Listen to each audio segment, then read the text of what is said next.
अरे हम ध्यान में था ही नहीं हमको। कोई बात नहीं।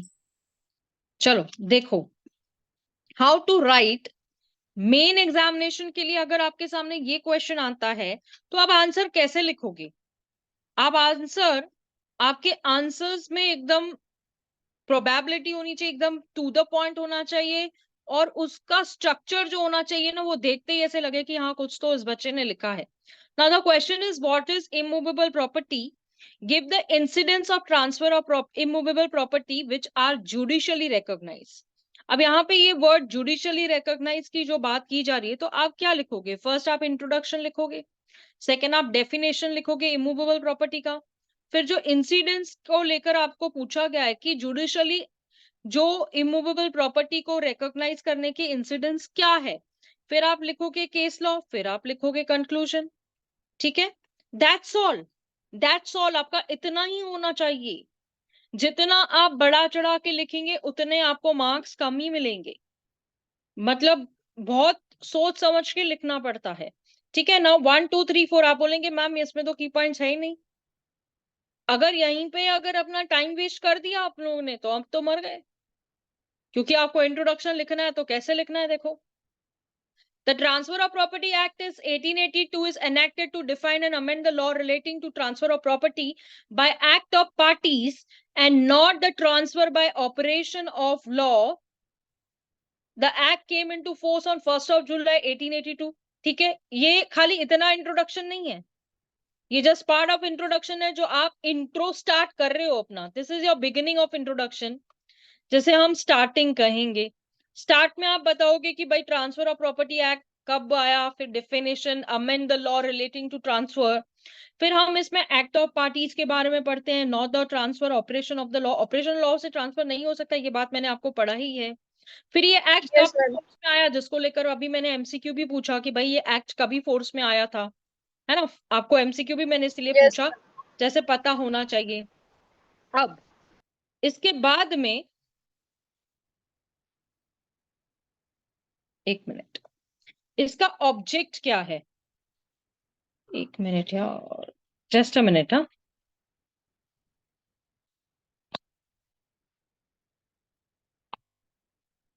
हम्म, चल। अब देखो यहाँ पे इसका ऑब्जेक्ट क्या है। यहाँ पे मैंने इसका ऑब्जेक्ट लिखा है to bring the rules which regulate the transmission of property बिविंग the living persons into the harmony with the rules. अब यहाँ पे हम क्या बोल रहे हैं कि जो भी रूल्स एंड रेगुलेशंस है प्रॉपर्टी ट्रांसमिशन को लेकर, लिविंग पर्संस के बीच में प्रॉपर्टी ट्रांसफर होती है। मैंने आप लोगों को स्टार्ट में ही दिखाया है ना।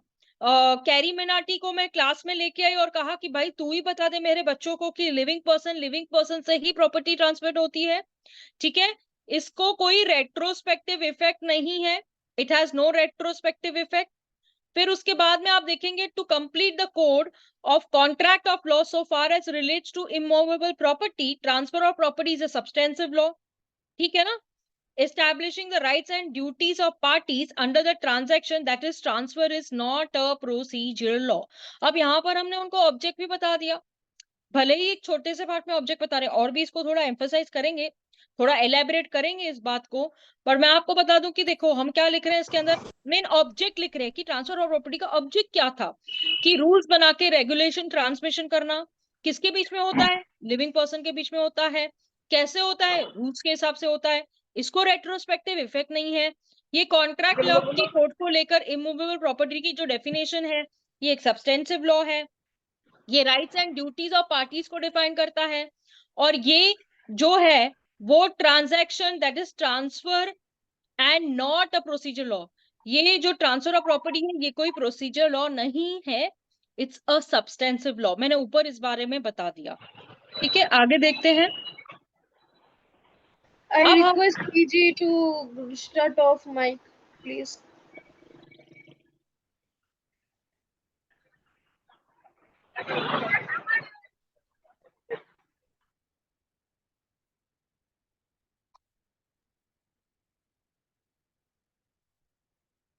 Yes ma'am, proceed.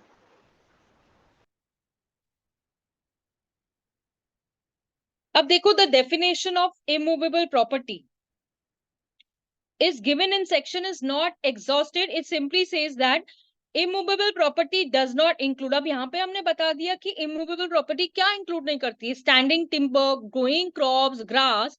और ये जो डेफिनेशन है इमूवेबल प्रॉपर्टी की जनरल क्लॉज एक्ट में भी पढ़ी जाती है 1897, और उसके सेक्शन 3 के 26 में, इज ऑल्सो नॉट एग्जॉस्टेड। अब इसकी डेफिनेशन को हम लोग एम्फोसाइज करेंगे, पूरा एलेबरेट करेंगे।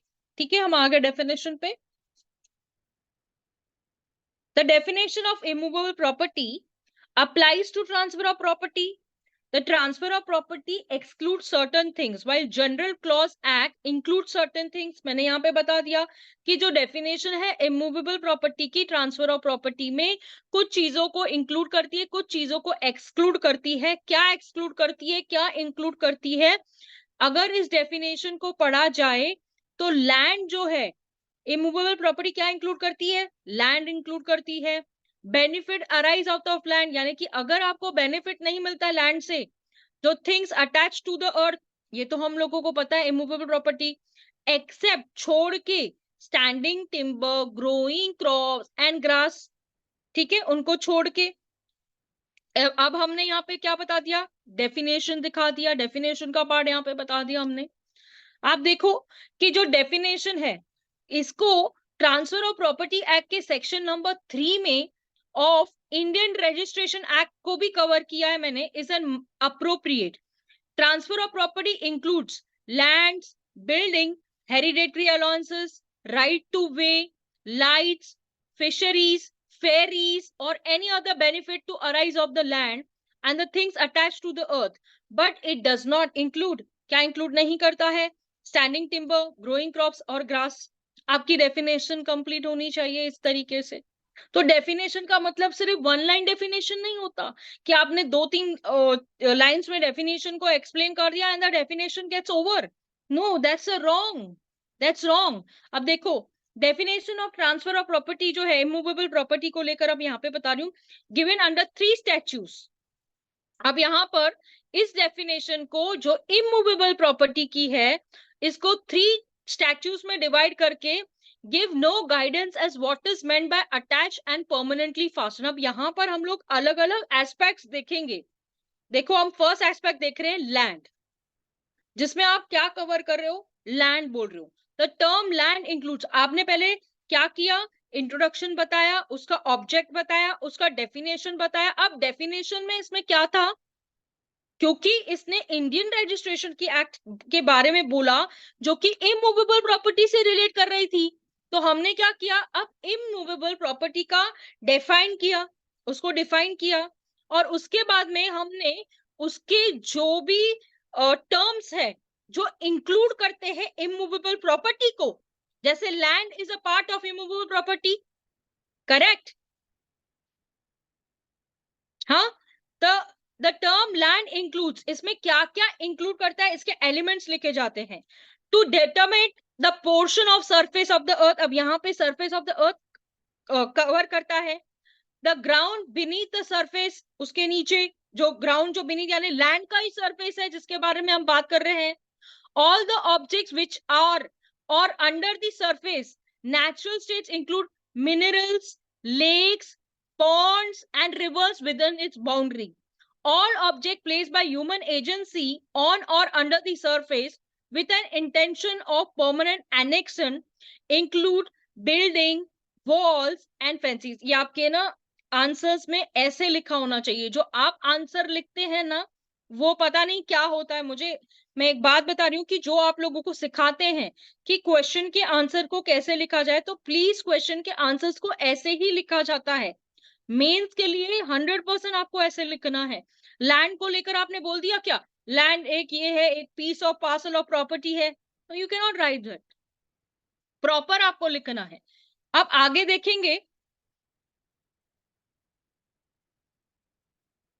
Benefits arise out of land. अब क्या बेनिफिट्स, लैंड से आपको क्या बेनिफिट्स आते हैं, तो every benefit arising out of immovable property, every interest in such property is also regarded as immovable property।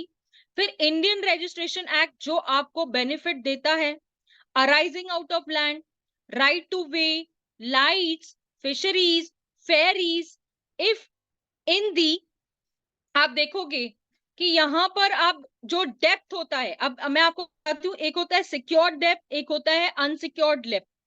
ये सिक्योर्ड और अनसिक्योर्ड डेप्थ जो लैंड से रिलेट करता है, तो यहाँ पर जो राइट टू कलेक्ट, अब मैं यहाँ पे आपको एक बताती हूँ कि राइट टू टेक मिनरल्स, यानी अगर समझो किसी को रेंट लेना है फ्रॉम द मार्केट प्लेस और हाउस, तो उसके जो बेनिफिट्स आपको मिलते हैं वो ट्रांसफर ऑफ प्रॉपर्टी में आते हैं, in regard to transfer of property. आ रहा है समझ में? आपको मैं सिर्फ बता रही हूं, इट्स योर चॉइस आपको कैसे आंसर लिखना है, मैं ऐसे ही लिखा है, ठीक है। Now things attach to the earth includes, अब यहां पे देखोगे it include such as tree, shrubs, standing tree, shrubs. One cut off becomes a movable property, अगर उसको कट किया जाएगा तो वो मूवेबल प्रॉपर्टी हो जाएगा। In an intention to use them for enjoying the fruits, they can be regarded as immovable property. ठीक है, आपने देखा things attach to the earth क्या इंक्लूड करता है, हमने लिखा। अब things embedded in the earth, इसके बारे में हम लिखेंगे, ये इंक्लूड करता है हाउस, बिल्डिंग। और उसके बाद में आप देखेंगे कि जो ऐसे सर्कमस्टेंसेस होते हैं डिफर करते हैं केस टू केस। जो things embedded provided the permanent beneficial enjoyment, इससे क्या मिलता है, बेनिफिशियल एंजॉयमेंट मिलता है। जैसे आप देखते हैं कि डोर्स होने दीजिए, विंडोज होने दीजिए, घर का कुछ भी होने दीजिए, सब अटैच होता है। जैसे कि मैंने आपको ईजमेंट्री राइट के बारे में बताया था कि आप जब घर देंगे तो आप ईजमेंट्री के साथ में देंगे, दरवाजे देंगे, खिड़कियां देंगे, वो सब अटैच करके घर से देंगे ना। ऐसे तो नहीं होगा कि अरे भाई मैंने घर दे दिया बाकी सब मैं उखाड़ के ले जाऊं, नहीं ना। फिर आप देखेंगे chattel attach to the earth building, the degree manner extend the strength of attachment of the chattel on the earth और बिल्डिंग। ये मेन फीचर्स है जो कि मूवेबल प्रॉपर्टी को लेकर जो अटैच टू द अर्थ है, यहाँ बिल्डिंग को लेकर बताया गया है, ठीक है। फिर स्टैंडिंग टिम्बर, ग्रोइंग क्रॉप्स, ये जो है देखा जाए तो ये are not included in immovable property, ये इंक्लूड नहीं होते हैं इमूवेबल प्रॉपर्टी के अंदर।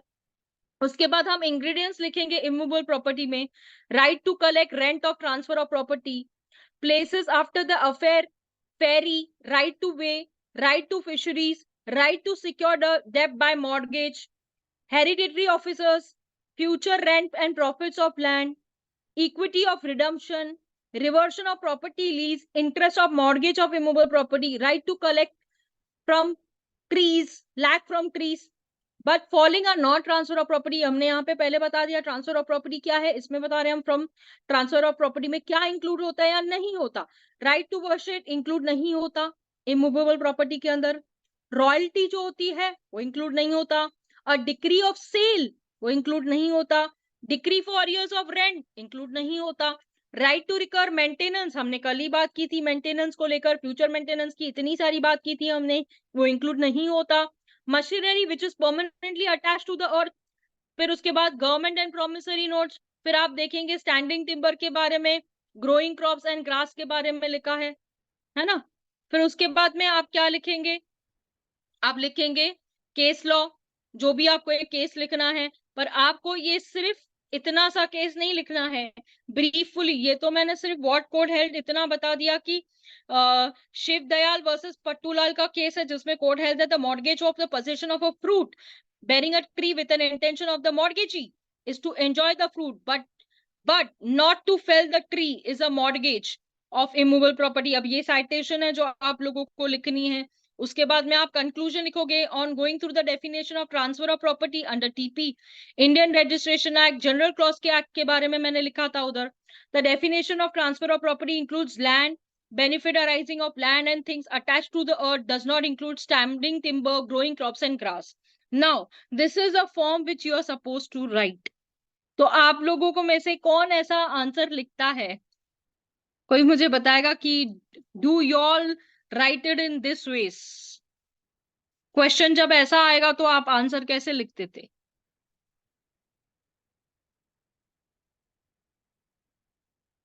चलो बोलो। मैम आप ऐसे ही लिखेंगे। ये आप ऐसे लिखेंगे ना तभी आप स्कोर कर पाएंगे, मैं आपको बता देती हूँ, नहीं तो मैम आप एक लोगों क्वेश्चन दे का। दीजिए। मैम ओनली फॉर जुडिशरी की कॉलेज एग्जाम है अभी। नहीं नहीं, आप अगर जुडिशरी की प्रिपरेशन कर रहे हैं तो बिल्कुल ऐसे लिखिए, मैम और कॉलेज अगर एग्जाम है। आप एलएलबी के एग्जाम्स के लिए लिख रहे हैं तो आप इनको शॉर्ट में भी लिख सकते हैं, ऐसा कोई बात ही नहीं है। But if you are preparing for judiciary, आपको ऐसे ही लिखने हैं आंसर्स।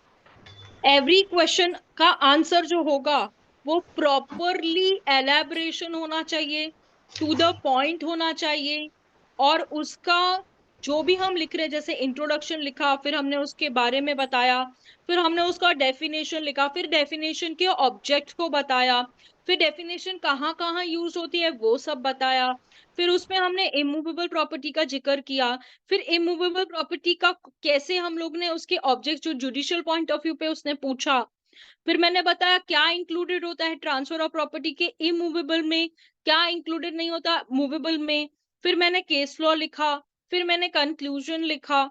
ऐसे ही आपको आंसर लिखना पड़ता है। एंड ये आप लोगों को जो आंसर मैंने जो यहाँ तक लिखा है, इट इज, आपको जो टाइम पीरियड है ना इस आंसर को, जितने मैंने यहाँ पे बताया, it should be only 10 minutes to complete this much.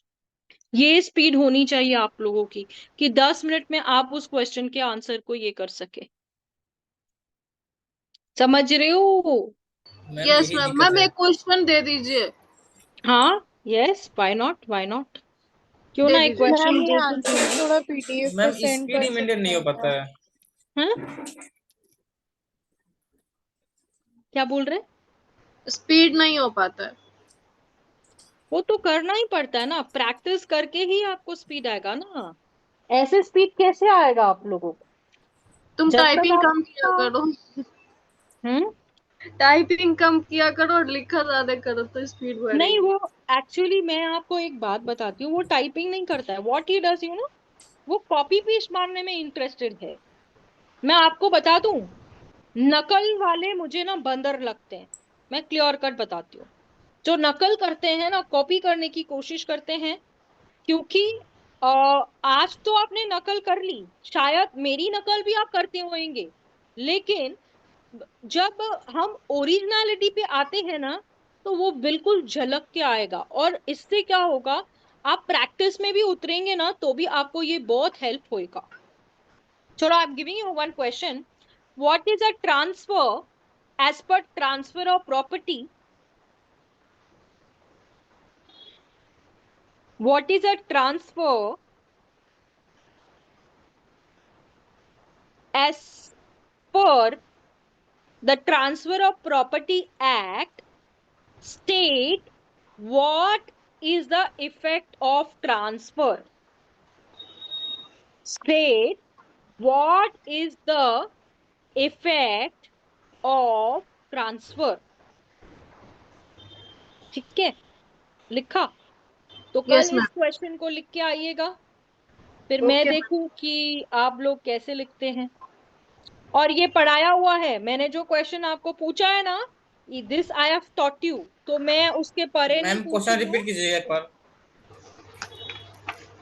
क्यों नहीं मैं लिखते भेज हो दूंगी। जब भी? मैं भेज दूंगी। हम लिखे हैं, बस एक बार रिपीट कीजिए बस है। What is transfer? As per Transfer of Property Act, state what is effect of transfer. ठीक है। ठीक है, और ये क्वेश्चन जो मैंने यहाँ पे दिया है ना, ये मैंने क्वेश्चन पढ़ाया है। Yes ma'am. ठीक है, चले आगे ना। Yes ma'am. Here I begin from section number 8। ये सेक्शन नंबर 8 जो है, ये जो बात करता है एक चीज की, पहले तो ट्रांसफरर और ट्रांसफरी होता क्या है। ट्रांसफरर जो होता है वो देने वाला होता है, ट्रांसफरी जो होता है वो लेने वाला होता है। ये कॉन्सेप्ट को आप अपने भेजे में डाल दीजिए, एकदम अपने आप को, ऐसा नहीं है रट्टा मारना, हाँ, इसको रट्टा नहीं मारना, इसको समझ के लेना। अब ये सेक्शन जो है इस चीज के बारे में एक चीज की बात करता है, if the property is transferred then legal incidents will also transfer. Now what do you mean by legal incidents? ये लीगल इंसिडेंट्स क्या होता है? देखो, if the land is been transferred, easement attached to the land will also transfer। जैसे कि मैंने हमेशा कहा है कि आप घर के साथ में आप सब कुछ तो दोगे ना, है ना। अगर आपका दरवाजा होने दीजिए, खिड़की होने दीजिए, जो इजमेंट्री राइट्स के बारे में आपको बताता है। एक मिनट मैं बैरेक्ट लेती हूँ मेरे हाथ में, मेरे पास यहाँ बैरेक्ट है। ये बैरेक्ट में आपको जो है section number 8 operation of transfer के बारे में बता रहा है ना। ऑपरेशन ऑफ ट्रांसफर के बारे में यहाँ पे बता रहा है। जो लैंड है, जो मशीन है, जो एक्शनेबल क्लेम है, जो मनी है, इनके बारे में आपको बता रहा है। तो ये सेक्शन नंबर 8 जो है, ये आपको एक ही चीज के बारे में बता रहा है कि अगर प्रॉपर्टी ट्रांसफर होएंगी तो उसके साथ में उसके बच्चे भी ट्रांसफर होंगे, है ना। तो बच्चे बोले तो क्या, ईजमेंट्री राइट्स की बात की जा रही है। डोर्स, विंडोज, सारी चीजें साथ में जाएगी। लैंड के साथ में वो चीज ट्रांसफर होती है जो उसके, अब बात बताती हूँ, अटैच होती है। एग्जाम्पल के तौर पे लेते हैं, ठीक है। अब ये तो ठीक है, हमने ये बोल दिया। अब एक लैंड है, ठीक है। अब इस लैंड पे एक कच्चा बांधकाम किया है। यू नो व्हाट इज अ कच्चा बांधकाम? हाँ, एक स्ट्रक्चर बनाया हुआ है। You can say a old structure, ठीक है। ओल्ड स्ट्रक्चर बनाया हुआ है। अब I am purchasing the land connected with the old structure. अब ये बात जो है ना ओल्ड स्ट्रक्चर की, ये मुझे नहीं पता थी। मैं तो लैंड ले रही हूँ, ओल्ड स्ट्रक्चर के बारे में मुझे नहीं मालूम। लेकिन मैं ओल्ड स्ट्रक्चर के साथ में, तो ओल्ड स्ट्रक्चर के साथ, ठीक है। अब मैं ओल्ड स्ट्रक्चर को डिमोलिश कर दूं या स्टे करूं उसको, या फिर मैं उसको रखूं, it's my will and wish. But जब लैंड आ रही है तो उसके साथ में उसकी चीजें भी हमारे को आएगी, ठीक है। तो ओल्ड स्ट्रक्चर का मतलब ये हुआ कि ओल्ड कंस्ट्रक्टेड कुछ लैंड के ऊपर किया गया है। या ये समझो कि वॉचमैन की ये बनाई हुई होती है ना, आपने देखा होगा कि वॉचमैन का अंदर एक रूम बना हुआ है, तो वो स्ट्रक्चर के साथ में वो लैंड मुझे मिलेगी ना। वो डिमोलिश करके देता है, वो उसकी मर्जी है, लेकिन लैंड तो मैं ले रही हूँ ना, ठीक है। और मैं आपको बता दूं कि ओल्ड स्ट्रक्चर का भी पैसा भरना पड़ता है हम लोगों को, जो स्टैम्प ड्यूटी को लेकर। चलो खैर, if the house is in being transferred, then locks, keys, bars, windows, etc. will also transfer. साथ साथ में वो भी जाएगा। अगर घर ट्रांसफर हो रहा है तो उसका ताला, उसकी चाबी और उसका जो खिड़की है, दरवाजे हैं, वो साथ में जाएंगे, उसके साथ में ही ट्रांसफर होंगे। देखो, if a machine is being transferred, then movable parts of machine will also transfer. अगर मशीन को ट्रांसफर करने का है तो उसके जो मूवेबल पार्ट्स होंगे, स्क्रू होने दीजिए, नट बोल्ट होने दीजिए, नट होने दीजिए, जो भी चीजें होने दीजिए, वो भी तो ट्रांसफर होंगे ना। It will not only the machine, जो मशीन के जो पार्ट्स है वो भी उसके साथ में जाएंगे, है ना। जो इंसान होता है ना, मरने के बाद उसका पूरा शरीर जाता है ना, ऐसा थोड़ी होता है कि हाथ यहाँ छोड़ के चले जाएंगे हम लोग, ठीक है। नाउ डेप्ट। अब यहां पर where the property is a डेप्ट और अदर एक्शनेबल क्लेम। अब इस एक्शनेबल क्लेम में एक होता है सिक्योर्ड डेप्ट, एक होता है अनसिक्योर्ड डेप्ट, जिसको लेकर हम लोग लास्ट पार्ट में जब आएंगे ना ट्रांसफर ऑफ प्रॉपर्टी के, तो बहुत अच्छी तरह से मैं आपको बताऊंगी कि सिक्योर्ड डेप्ट्स क्या होते हैं, अनसिक्योर्ड क्या होते हैं। सिक्योर्ड डेप्ट्स पे जो बैंक है, क्या हमसे कुछ गिरवी करवाती है क्या। अनसिक्योर्ड डेप्ट्स होते हैं हमारे, तो उसके ऊपर हमको कुछ लोन वगैरह के ऊपर डेप्ट गिरवी नहीं रखना पड़ता, कुछ प्रॉपर्टी वगैरह नहीं रखनी पड़ती है क्या। ऐसा जो भी बातें हैं, वैसे it has also a connection with section number 3। Actionable claim का कनेक्शन जो है वो सेक्शन नंबर 3 के साथ में भी है। पर एक्शनेबल क्लेम को लेकर हमारा वैसे भी लास्ट चैप्टर है, उसको क्यों ना पढ़े हम लोग फिर, है ना। तो व्हाट इज अ डेप्ट, वो मैं आपको बताऊंगी। Therefore except where there also और अदर डेब्ट्स और claims not transfer to transferee, but arrears of interest accrued before the transfer. अब इसका जो मतलब है ना, वो बहुत आपको समझने का है, ठीक है। ये जो प्रॉपर्टी के बारे में बता रहा है, डेप्थ के बारे में बता रहा है। ये डेप्थ का मतलब क्या होता है? व्हाट इज अ डेब्ट? जनरल मीनिंग में कहूं, एक होता है सिक्योर्ड डेब्ट, एक होता है अनसिक्योर्ड डेब्ट। आप मुझे बताओ क्या होता है सिक्योर्ड और अनसिक्योर्ड डेब्ट? आप में से किसी को पता है? Unsecured debt is recoverable. It's recoverable. Okay, Unsecured means there is no security that you will get it. It could turn into a non-performing bad debt also. Bad डेब्ट ऑल्सो। तो मेरा एक क्वेश्चन है कि बैंक जब secured डेब्ट देती है हम लोगों को और अनसिक्योर्ड डेब्ट देती है, तो उसको लेकर हमें कुछ बैंक के पास सिक्योरिटी रखनी पड़ती है क्या?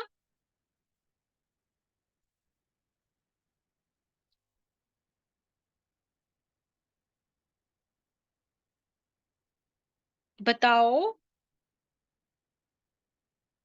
विक्की, चलो बताओ, एबीसीडी तो बता रहे थे, अब ये तो बता।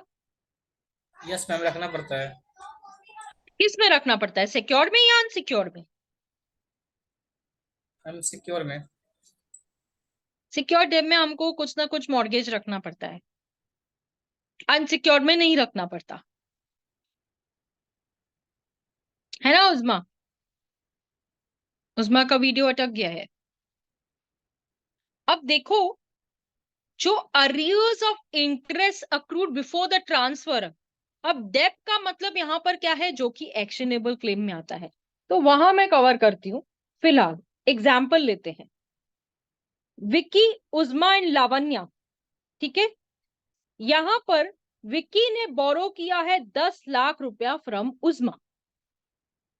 Here Vicky pledge his bike, Vicky ने उसको बाइक दिया है 1 लाख रुपए का। किसको? उस्मा का, उस्मा को दिया है। उस्मा ने क्या किया? Here Uzma has an actionable claim if Uzma transfers a debt to Lavanya because Uzma has taken a loan from Lavanya 15 lakh रुपया। यहां पर ये विक्की 10 लाख रुपया इससे लेता है और ये महारानी 15 लाख रुपया लावण्या से लेके बैठी है। तो जो बाइक जो होगी विल गो टू लावण्या। क्यों? क्योंकि उस्मा ने लावण्या से ऑलरेडी 15 लाख रुपया ले रखा है ना। विक्की को 10 दिया, लावण्या से 15 लिया, तो Vicky has also given a bike to Shivani. फिर तो वो खत्म हो गई बात। विक्की के पास बाइक ही नहीं है, विक्की ने क्या किया है, अपनी बाइक जो है उसको और किसी के पास में गिरवी रखा हुआ है। किसके पास? शिवानी के पास में, है ना। तो फिर जो बाइक होगी वो तो लावण्या के पास जाएगी ही नहीं। समझा? Interest, actionable claim. जी मैम, समझे। इसलिए मैंने आप लोगों का ही एग्जाम्पल लिया कि आपको समझ में आना चाहिए कि मैं बोल क्या रही हूं। Where the property is for money, एक मिनट, हाँ,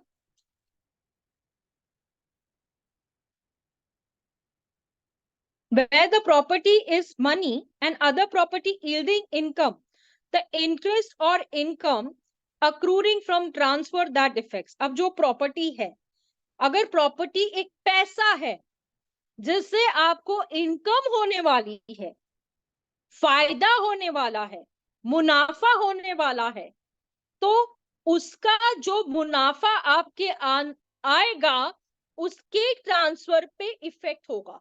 एग्जाम्पल लेते हैं। अब सोनिया जो है उसने करेंसी नोट ऑफ 500 रुपीज लिया और किसको दिया? मुझे दिया। फिर मैंने उसको कहा कि ठीक है, तुम मुझसे 500 रुपए की चिल्लर ले लो।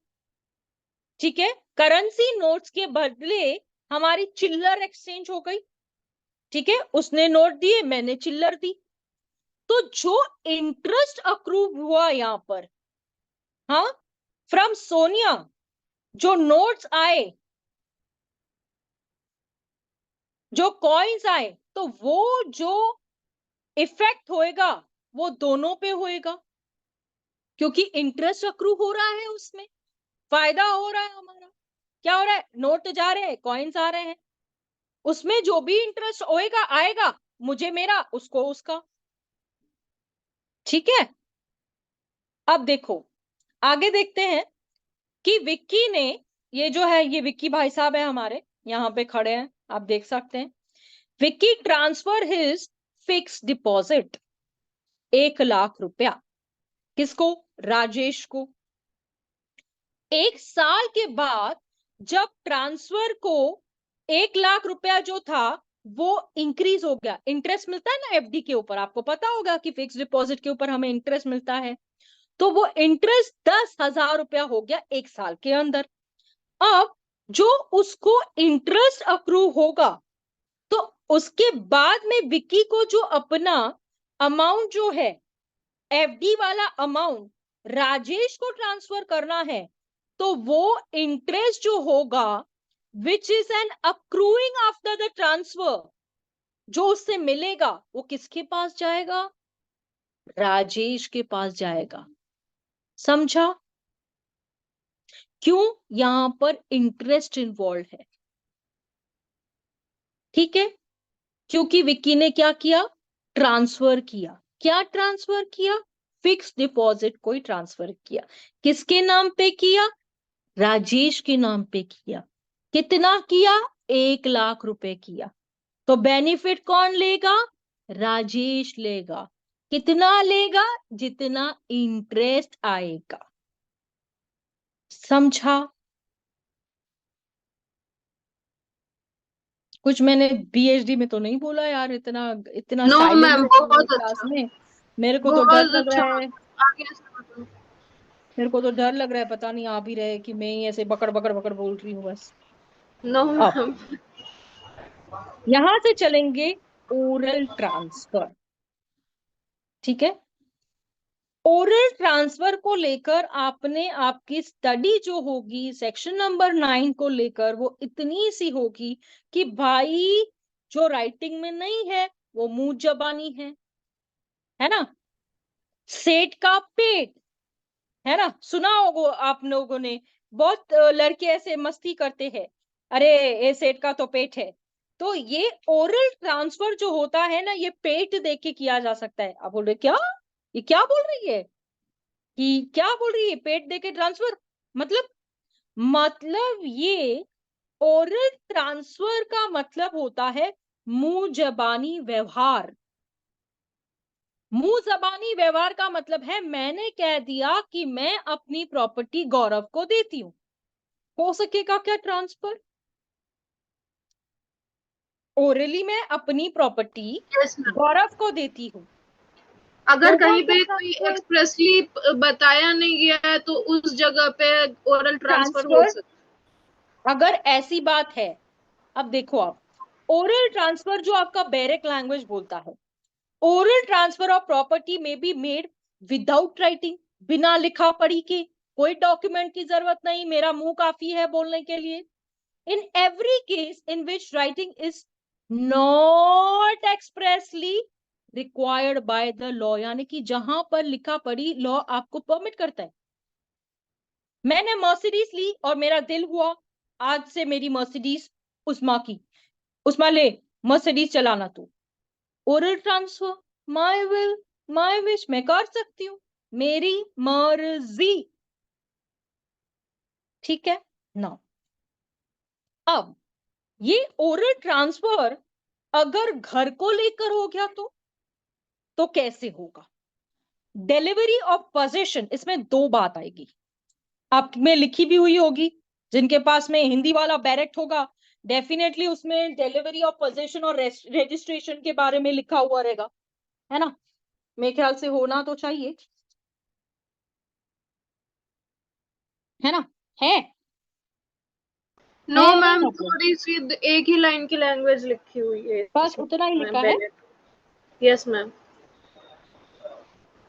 मम्मा ओके, ठीक है, कोई प्रॉब्लम नहीं है, हम तो हैं यहाँ पे ना। डिलीवरी ऑफ पोजेशन के बारे में और एक मिनट, रजिस्ट्रेशन के बारे में,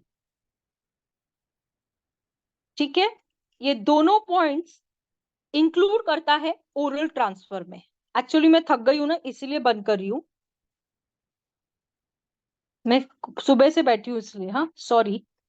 अब आते हैं यहाँ पे, आप देखेंगे यहाँ पर डिलीवरी ऑफ पोजेशन के बारे में क्या है।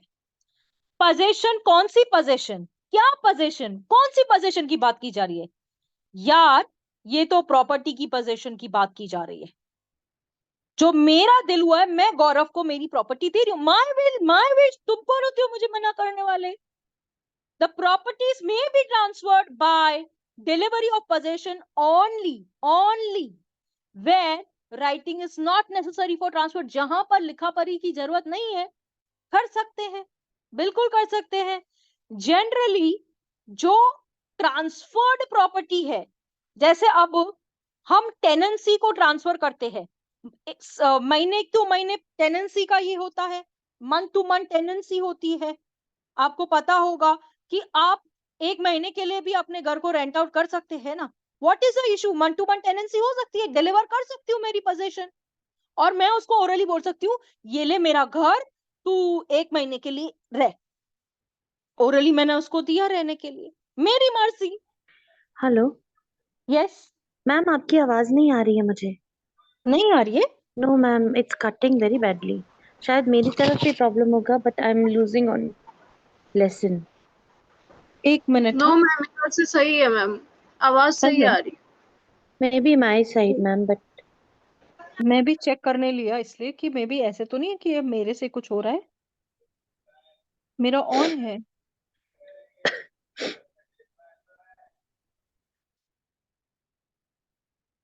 मेरे यहाँ से ऑन है सोनिया। ओके मैम, मैं पोजीशन चेंज करती हूँ। Okay ma'am. हाँ जी। अब जैसे कि मैंने आपको बता दिया, मंथ टू मंथ टेनेंसी होता है, महीने टू महीने मेरी मर्जी है यार। मैं अगर बोल दूं कि मेरे को मेरा घर विकी को देने का है, और विकी तू रह भाई मेरे घर के अंदर, बाय ओरल मैंने उसको कहा है कि रह भाई, ठीक है। अब mortgage by deposit of by title deeds. अब ये जो है ना टाइटल डीड्स के बारे में मैं आपको बता दूं कि जो भी पर्सन डिलीवर करता है किसी भी एजेंट को अपने डॉक्यूमेंट्स, ये mortgage by deposit title deed, सुनो, हाँ सुनो, प्लीज सुनो। जो भी पर्सन डिलीवर करता है, ठीक है, किसी एजेंट को उसके document of title deeds of immovable property, किस लिए? सिक्योरिटी के लिए, तो ओरली ट्रांसफर कर सकता है ना। ओरली ट्रांसफर हो सकता है। क्या कर रहे हैं हम लोग? अपने टाइटल डीड की प्रॉपर्टी खाली उसको दे रहे हैं। Then exchange of immovable property, जहां पर वैल्यू अगर 100 रुपए से की कम है, 100 रुपए से कम वाली प्रॉपर्टी अगर मैं चाहूं तो मैं ओरल ट्रांसफर कर सकती हूँ उस चीज का। No need of registering that property. उसकी रजिस्ट्री की जरूरत ही क्या है? 100 रुपए से कम की प्रॉपर्टी क्या रजिस्टर करेंगे आप? चाराना आठाना लगाएंगे क्या? क्योंकि हम 1882 का ट्रांसफर ऑफ प्रॉपर्टी पढ़ रहे हैं, इसीलिए आपको वैल्यू 100 रुपए की कम की बताई गई है, जो मॉडिफाई होना चाहिए अब एक्चुअली देखा जाए तो। समझ रहा है? Ma'am mortgage of deposit by title deeds का कोई एग्जांपल देंगे मैम? देखिए, मैं आपको इसके लिए बोला कि अगर मॉर्गेज, अभी यहाँ पे मैं अगर मॉर्गेज डीड कहूं और टाइटल डीड्स के बारे में अगर बोलूं कि समझो एक बोरोअर है, ठीक है, जो ट्रांसफर कर रहा है अपना टाइटल जो कि प्रॉपर्टी का है, अपने प्रॉपर्टी ऑफ टाइटल को किसी एक लेंडर को दे रहा है कि तू देख इस प्रॉपर्टी में क्या क्या है, ठीक है, और उसके बाद में उसको रिटर्न कर। अगर उसके ऊपर लोन हो जाता है then you return to me, ठीक है। नाउ अगर आपको ये पॉइंट ऑफ व्यू से भी नहीं समझ रहा है तो मैं आपको और क्लियर कर देती हूँ कि जो मॉर्गेज की बात यहाँ पे मैं कही है, mortgage by deposit by title deed. अब मॉर्गेज का मतलब क्या होता है? गिरवी। इतना तो तुम समझ ही रही हो ना? यस मैम, हाँ, यस मैम। इतना तो समझ ही रहे हैं। तो हाँ डिपॉजिट, मॉर्गेज को deposit by deposit of title deed, ये एक प्रोसेस होता है कि हम अपने प्रॉपर्टी को किसी को लेंड करते हैं और उसे कहते हैं कि भाई तू इसके ऊपर लोन लेना। ठीक है, अब मॉर्गेजर और मॉर्गेजी के बारे में आपको पता है ना कि अगर हो सकता है ओरल ट्रांसफर भी होता है, आपने उसको प्रॉपर्टी दे दी और प्रॉपर्टी के बदले आपने उससे लोन ले लिया, ओरल ट्रांसफर भी होता है इसमें। यस मैम, होता है। Simple as that. Yes ma'am, now got यहाँ इट। पे देखो, delivery of possession, oral transfer को लेकर properties which may be transferred, देखो मे बी बोला गया है, ठीक है, हो सकता है बाय डिलीवरी ऑफ पोजेशन, यानी कि जो प्रॉपर्टी ट्रांसफर हो रही है, समझो उजमा का घर ट्रांसफर हो रहा है, तो उजमा का घर ट्रांसफर होने के लिए उसको पोजेशन तो देना पड़ेगा, डिलीवरी तो करनी पड़ेगी, भाई तू पोजेशन ले। Only where writing is not necessary for transfer, जहां पर जरूरी नहीं है, उजमा को मेरे पर विश्वास है, उसने मुझे अपना घर दे दिया, ओरल ट्रांसफर कर दिया। ऑल मूवेबल प्रॉपर्टीज में भी ट्रांसफर ओरली। अब मूवेबल प्रॉपर्टीज को लेकर तो मैं आपको बता ही दूं कि ये तो वेरी कॉमन है कि जो भी मूवेबल प्रॉपर्टीज होती है वो ओरली ट्रांसफर हो सकती है।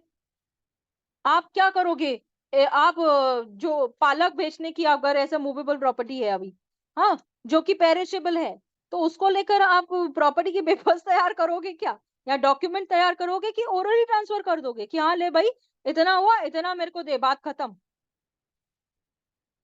समझ रहे हो? Yes, ma'am. डिफिकल्टी आ रही है क्या delivery of No, position ma'am. को लेकर, या नहीं No, समझ ma'am. रहा है क्या? Yes, ma'am. आ गया समझ। हाँ, अब registration is necessary in following writing is compulsory, यहां पर रजिस्ट्रेशन कंपलसरी है। Sale of immovable property exceeding 100 rupees, अब इसको लेकर आपको सेल डीड करनी ही पड़ेगी, ठीक है ना, इसको लेकर आपको सेल डीड करनी ही पड़ेगी, क्योंकि 100 रुपीज से ज्यादा का प्रॉपर्टी है तो आपको क्या करना पड़ेगा, प्रॉपर्टी को रजिस्टर करना ही पड़ेगा, जिसको लेकर आप क्या करोगे, सेल डीड करोगे, या फिर आप क्या करोगे। चलो मैं को आपसे एक क्वेश्चन पूछती हूँ कि जब एक प्रॉपर्टी को ट्रांसफर होता है तो कौन सा डॉक्यूमेंट करना पड़ता है, आपको पता है? Sale deed is done for what, for land और फ्लैट? 712 extract. बेटा सेल डीड का 712 एक्सट्रैक्ट से संबंध नहीं आता है। आप मुझे, मेरा क्वेश्चन आप लोगों से ये है कि सेल डीड किसको लेकर होती है, लैंड को लेकर होती है क्या फ्लैट को लेकर होती है? दोनों। दोनों को लेकर हो सकती है। तो फ्लैट को लेकर एग्रीमेंट टू सेल क्यों किया जाता है?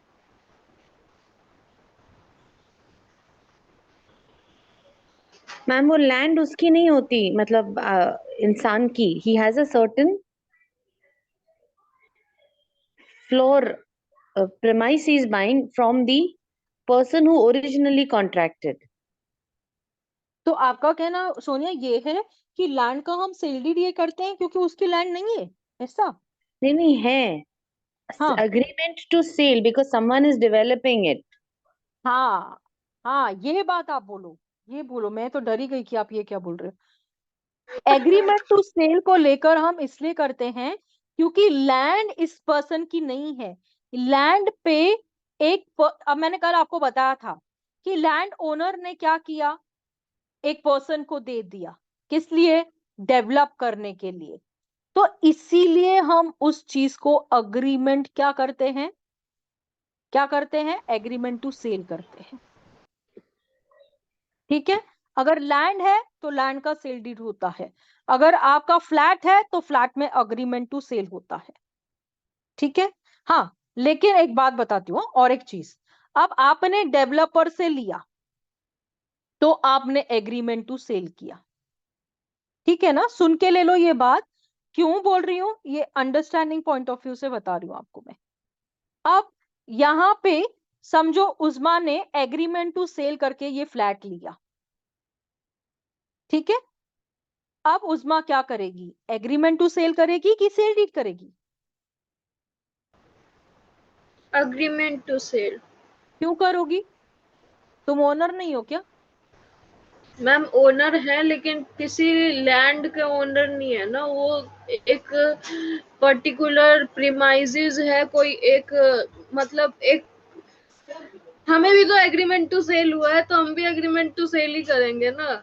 बेटा आपका एग्रीमेंट टू सेल इसलिए हुआ क्योंकि लैंड की बात थी, ठीक है। आप एग्रीमेंट टू सेल करने के बाद में आप क्या हो जाती हो, फ्लैट की ओनर हो जाती हो,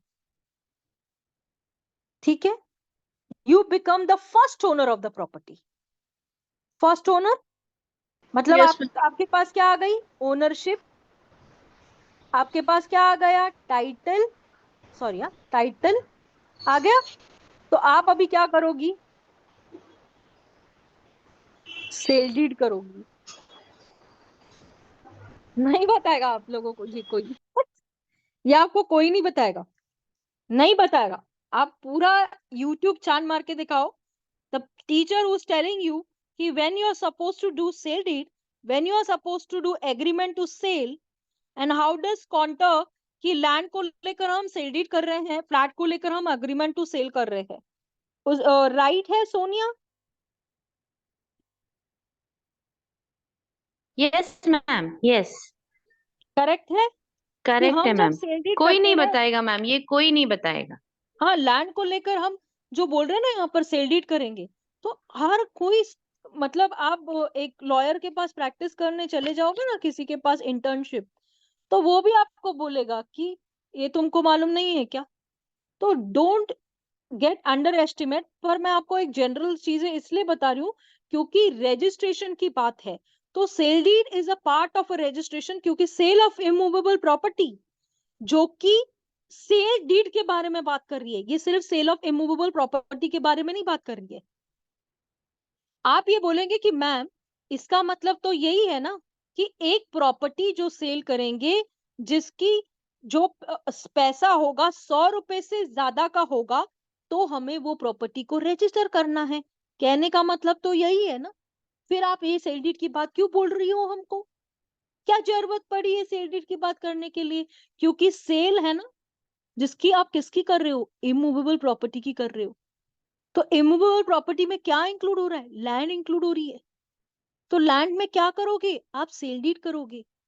लैंड के बाद में उस पे क्या होगा, वो पर्सन जो ओनर होगा उसने क्या किया है, अपनी लैंड को किसी और को दिया है। क्या करने के लिए, डेवलप करने के लिए। कैसा डेवलपमेंट होगा, सोसाइटी बनाएगा, फ्लैट्स बनाएगा, सोसाइटी नहीं फ्लैट्स बनाएगा। फ्लैट्स बनाने के बाद में क्या करेगा, ये डेवलपर फ्लैट्स बेचेगा। उसके लिए क्या करेगा, एग्रीमेंट टू सेल करेगा।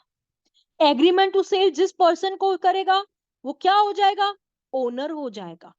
ओनर होने के बाद वो क्या हो जाएगा, उसके पास क्या आ जाएगा, टाइटल आ जाएगा। अगर उसके पास टाइटल होगा तो उसको अगर फिर से बेचने का है तो उसको क्या करना है, वो सेल डीड भी कर सकता है। समझे, यस मैम। अनुष्या समझा क्या आपको। मैम सेल डीड भी कर सकता है और अग्रीमेंट टू सेल भी कर टू सेल सकता भी है, कर दोनों सकता है, चीज। ओके यस मैम, दोनों कर गॉट इट। सकता है, दोनों कर सकता है। लेकिन इसके पास देखो, सेल डीड जो होती है ना, इसमें क्या होता है, राइट टाइटल इंटरेस्ट सब ट्रांसफर हो जाता है। तो बहुत जी मैम। जो कन्विंसिंग लॉयर होते हैं ना, उनको इस बारे में बहुत अच्छी तरह से मालूम होता है, क्योंकि वो इन चीजों में, ये आप जो ट्रांसफर ऑफ प्रॉपर्टी हम पढ़ रहे हैं ना, it is related to conveyance only. ये पूरा कन्वेंस का पार्ट है। आप गिफ्ट डीड बोलो, आपको आपको पता है ना गिफ्ट डीड को लेकर क्या है, गिफ्ट ट्रांसफर हो सकती है क्या, गिफ्ट डीड कर सकते हैं क्या या नहीं कर सकते, बताओ। यस मैम, कर सकते हैं। है ना, किसी को भी हम गिफ्ट कर सकते हैं, किसी को भी हम प्रॉपर्टी गिफ्ट कर सकते हैं ना, या नहीं कर सकते। कर सकते हैं मैम, बस वो इंसान जिंदा होना चाहिए, एग्जिस्टिंग है होना ना, चाहिए। तो रजिस्ट्रेशन उसके लिए जरूरी है। Gift deed of immovable property को लेकर अगर कहे हूं मैं, तो यहाँ पर मैं अगर ऐसे कह दूं कि yes gift deed of immovable property को करना है, तो आपको उसको रजिस्टर करना ही पड़ेगा। यस मैम, रजिस्टर अगर करना मुझे पड़ेगा। मुझे अगर उस्मा को अपना फ्लैट गिफ्ट करना है, तो मुझे उस्मा को रजिस्टर करके ही देखना पड़ेगा। लेकिन इससे पहले मैंने आपको ये क्या कहा कि नहीं भी करने की, ओरल भी कर सकती हूँ मैं, लेकिन गिफ्ट है, गिफ्ट दे रही हूं मैं। उसमें जब वैल्यू एक्सचेंज हो रही है, जिसके वजह से उस चीज को हमको रजिस्टर करना ही पड़ता है। ठीक है, सिंपल मॉर्गेज होने दीजिए, उसको भी करना पड़ेगा। Exchange of movable property, exchange exceeding 100 रुपए से ज्यादा, अगर मैंने जैसे कहा कि आपको अपनी प्रॉपर्टी किसी को एक्सचेंज करने की है, आप बोलेंगे ए फ्लैट ले, तू बी फ्लैट ले मेरे से, तो भी आपको क्या करना पड़ेगा, रजिस्ट्रेशन करना पड़ेगा, क्योंकि आप ए के ओनर है, बी के नहीं। अगर आपको एक्सचेंज भी करने का है तो भी आपको क्या करना पड़ेगा, रजिस्ट्रेशन करना पड़ेगा, और भी कंपल्सरी। ठीक है, सेल ऑफ रिवर्शन और इनटैंजिबल प्रॉपर्टी। अब मैं ना आपको ये सच्ची बोल रही हूँ, मेरे को थोड़ा सा टाइम पीरियड कम है। टैंजिबल प्रॉपर्टी क्या होती है, इनटैंजिबल क्या होती है, मूवेबल क्या होता है, इमूवेबल क्या होता है, राइट टू कलेक्ट रेंट क्या होता है, ये सारी चीजें मेरे को आपको और भी बतानी है। पर इतना मैं डीप, मैं पता नहीं सिखाऊं या नहीं सिखाऊं, मुझे भी नहीं पता कि आप लोगों को कैसा सीखना है मुझसे, इनटू द डेप्थ, और it is okay how it is going. No, ma'am ma'am, into the क्या मैम डेप्थ। मैम डेप्थ में सेकंड डेप्थ में। डेप्थ में सीखना है? Yes ma'am. जी मैम। ठीक है, तो मैं ना आपको एक केस लॉ देती हूँ, उसको पढ़ के आइयो कल, अगर डेप्थ में सीखना है तो। Sale of reversion of intangible property, yearly release जो होती है, मैंने कल आपको बताया था, लीवन लाइसेंस अग्रीमेंट 5 साल तक हम लोग करते हैं, 5 साल के ऊपर का जो डीड होता है उसे लीज डीड कहा जाता है ना, वो 100 साल की भी होती है, 100 की भी होती है, पता है आप लोगों को ये बात, कि यस 100 मैम। ईयर्स की भी लीज डीड होती है? जी मैम पता है। पता है तो बहुत अच्छी बात 99 ईयर की है। होती है। हाँ, all other mortgage except mortgagee by deposit of title deed, अब ये ना मैं आपको पॉइंट कल एक्सप्लेन करूंगी। ठीक है, यहां तक कुछ भी प्रॉब्लम है? No ma'am. आज हम लोगों ने, मैंने आप लोगों को एमसीक्यूज भी लिए आपके, थोड़ा सा मैंने आपको एमसीक्यू तरफ भी ये लिया कि आपको क्वेश्चन कैसे लिखना है, आंसर कैसे लिखना है, वो भी दिखा दिया, है ना, आपने देखा। How to write main examination, इसको लेकर भी मैंने आपको बता दिया कि कैसे लिखना है, एक ये क्वेश्चन थोड़ा भी दे दिया। शेयर कर देते तो फिर तो थोड़ा लिखने में आसान मेरे होता। को ना शेयर करने के लिए कुछ इश्यू नहीं है बेटा, लेकिन मेरा पूरा कंप्लीट ही नहीं है, ये मेरी ना ऑन द, आप लोगों के लिए मैं ये पर्सनल, ये आप देख रहे हो ना, ये मैंने लिखा है अपने हाथों से, कोई टाइपिंग नहीं करी है मैंने ये चीजों को। Yes ma'am. मैं खुद से बैठ के आप लोगों के नोट्स प्रिपेयर करती हूँ, कि आप लोगों को इजी एग्जांपल्स दे सकूं, इजी समझा सकूं, आपका जो सेक्शन के ऊपर व्यू है वो क्लियर कर सकूं। मेरा ऑब्जेक्ट यही है कि आप लोगों को इजी वे से समझ में आना चाहिए। रेस्ट आई डोंट नो, कि मैं अच्छा सिखाती हूँ नहीं सिखाती हूँ मुझे नहीं मालूम, पर मैं ट्राई कर रही हूँ कि आपको एक एक चीज को बहुत लेंथीएस्ट वे में तो नहीं, पर आपको काफी कुछ क्लियर होना चाहिए, इतनी मेरी रिस्पॉन्सिबिलिटी है। यस मैम, क्लियर हो रहा है। विकी हो रहा है मैम जो ये? जी मैम प्रॉपर्टी हो रहा है। डीलर्स होते हैं उस उनको हम एग्रीमेंट टू सेल करेंगे, और वो जब फर्दर किसी को बेचेंगे तो वो सेल डीड करेंगे। प्रॉपर्टी डीलर्स जो डेवलपमेंट करेंगे उस प्रॉपर्टी के ऊपर। यस मैम, जो अब मैं डीलर्स। आपको एक बात आपसे कहूं, कि आप लोगों को 100% ये सीखना चाहिए कि आपको